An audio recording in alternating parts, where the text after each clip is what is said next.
Magandang araw. Ating aalamin kung ano nga ba ang nangyari noong 1542 at kung paano nga ba nagsimula ang ekspedisyon ni Villalobos at ni Legazpi.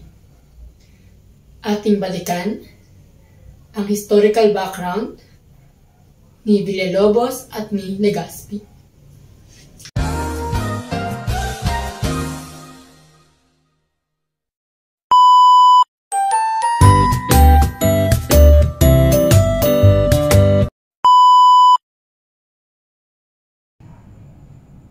Unang parte, ang ekspedisyon ni Ruy Lopez de Villalobos.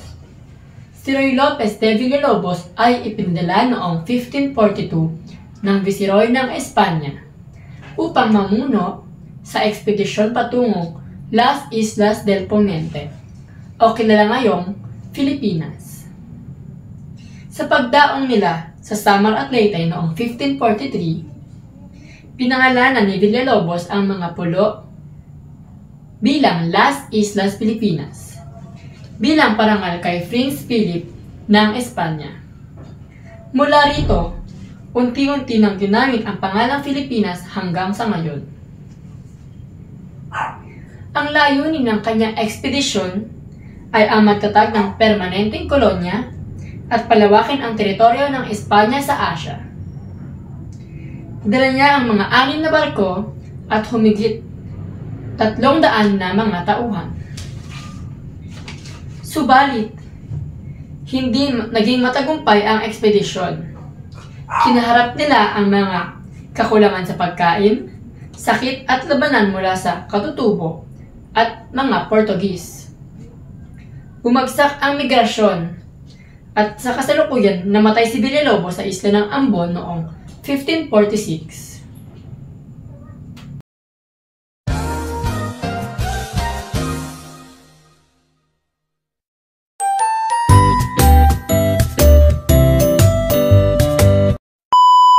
Ikalawang parte, ang ekspedisyon ni Miguel Lopez de Legazpi.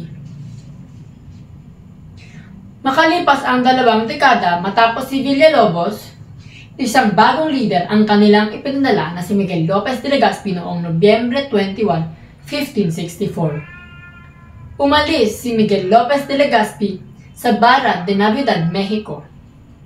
Kasama ang 5 barko, mga piloto, paring si Fray Andres de Urdaneta at higit 500 na mga tauhan. Sila ay nakarating sa Samar noong Pebrero 13, 1565, kung saan naganap ang unang pag-aalyansa gamit ang Blood Compact sa pagitan ni Legazpi at ni Dato Urao.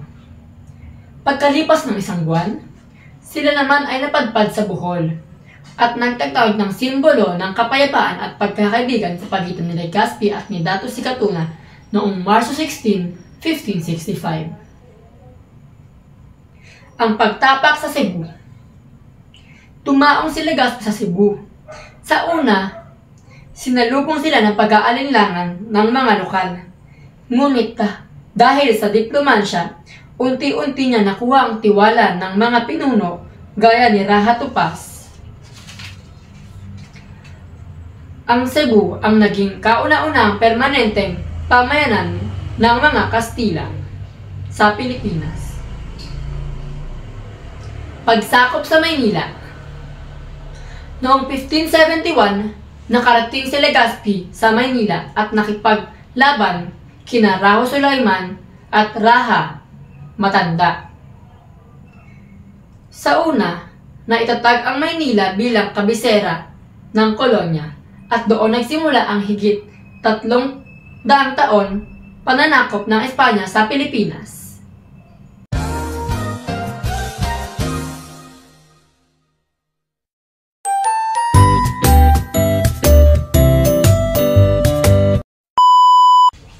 Parte 3. Epekto at kahalagahan.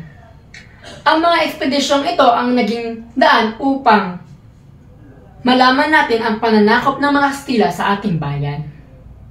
Ito ang naging tulay upang maipalaganap ang Kristyanismo, pagbubukas ng kalakalan at pagbabago sa ating kultura at pamahalaan. Simula ng kolonisasyon ng Pilipinas noong 1565.